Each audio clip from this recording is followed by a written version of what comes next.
জীবনের সর্বশেষ যে কাজটা কথাটা বলেছিলেন সেটা ছিল কি? নামাজ। ইন্তেকালের 5 দিন আগে প্রচন্ড জ্বর হলো, মাথায় যন্ত্রণা হলো, বারবার বেহুশ হয়ে পড়েন। যে রাত্রে ইন্তেকাল করবেন সেই রাত্রে সাহাবায়ে কেরাম কেউ ঘরে ফেরে নাই, সবাই কাঁদতেছে। সকলের ধারণা নবীজি খুব তাড়াতাড়ি বিদায় হয়ে যাবেন। ঘরের মধ্যে স্ত্রীরা কাঁদেন, জামাই কাঁদেন, নাতি নাতনি কাঁদেন।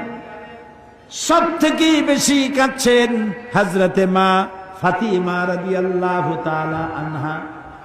রাসূলুল্লাহর হুশ এলো, হযরত ফাতেমার কান্না দেখে কাছে ইশারা করে ডাকলেন, কানে কানে কি যেন বললেন। হযরত ফাতেমার কান্না বন্ধ হয়ে গেল।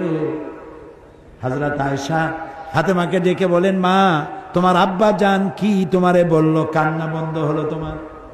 হযরত ফাতেমা বলেন, মা আমার আব্বা জান আমাকে কানে কানে বললেন, মা কাঁদিস না, তোর কান্না আমার বরদাস্ত হয় না। আমি তোমাকে সুসংবাদ শোনাই, আমি মরে যাওয়ার পর সবার আগে তোমার সাথে আমার দেখা হয়ে যাবে। হযরত ফাতেমা বুঝতে পেরেছেন এর অর্থ হলো রাসূলের ইন্তেকালের পরে আত্মীয় স্বজনের ভিতরে সর্বপ্রথম ফাতেমার ইন্তেকাল হবে। হয়েছিল তাই। রাসূলুল্লাহ বেহুশ হয়ে পড়লেন, আবার হুশ হলো, আবার বেহুশ হলেন। হজরের পরে হযরতে জিবরাইল এসে বলছেন, আসসালামু আলাইকা ইয়া রাসূলুল্লাহ, হে আল্লাহর রাসূল, আল্লাহ আপনাকে সালাম বলেছেন আর তিনি জানতে চেয়েছেন আপনি কেমন আছেন। তিনি জানেন আপনি কেমন আছেন, তারপরেও তিনি জানতে চেয়েছেন আপনার মুখে আপনি কেমন আছেন। নবীজি বললেন, আমি বড়ই কষ্টের ভিতরে আছি, অসুস্থ আছি।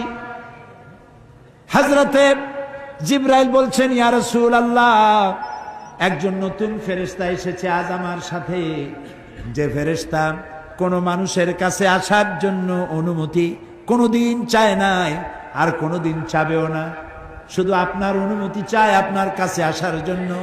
সে ফেরেশতার নাম মালাকুল মউত। হযরতে মালাকুল মউত রাসূলের অনুমতি নিয়ে রাসূলের জাসাদ মুবারকের কাছে এসে সালাম পেশ করলেন। বললেন, ইয়া রাসূলুল্লাহ, আদম আলাইহিস সালাম থেকে নিয়ে শুরু করে এই পর্যন্ত আমি যত মানুষের জান কবজ করেছি আর কিয়ামত পর্যন্ত যত মানুষের জান কবজ করব, কারো কাছে অনুমতি চাই নাই, অনুমতি চাওয়াও আমার লাগবে না। কিন্তু আজকে আসার সময় আল্লাহ রাব্বুল আলামিন আমাকে বলেছেন আমি যেন আপনার অনুমতি চাই। রাসূলুল্লাহ বললেন, মালাকুল মউত, আমি যদি তোমাকে অনুমতি না দেই? হযরতে মালাকুল মউত বলেন, ইয়া রাসূলুল্লাহ, আল্লাহ তাআলা বলেছেন অনুমতি যদি না পাও ফিরে এসো। আল্লাহু আকবার, আল্লাহু আকবার। হযরতে জিবরাইল বলেন, ইয়া রাসূলুল্লাহ, আল্লাহ রাব্বুল আলামিন আপনার সঙ্গে দিদারের ইন্তজার করতেছেন। নবী বললেন, মালাকুল মউত, তুমি তোমার কাজ শুরু করতে পারো। মালাকুল মউত যখন জান কবজ করতে যাবে, রাসূলুল্লাহ বললেন, আয়েশা একটু কাছে আসো। ওই যে সোনা ছিল কয়েক টুকরা, সোনাগুলোর খবর কি? 6 টুকরা, ছোট্ট ছোট্ট 6টা টুকরা সোনা ছিল, সোনাগুলো কই? হযরত আয়েশা বলেন, আমি তার যত্ন করে রেখেছি। নবীজি বলছেন, এক্ষুনি স্বর্ণ টুকরাগুলি সদকা করে দাও। আমি মুহাম্মদ সাল্লাল্লাহু আলাইহি সাল্লাম আল্লাহর দরবারে এই অবস্থায় উপনীত হতে চাই না যে মুহাম্মদের ঘরের ভিতরে সোনা আছে।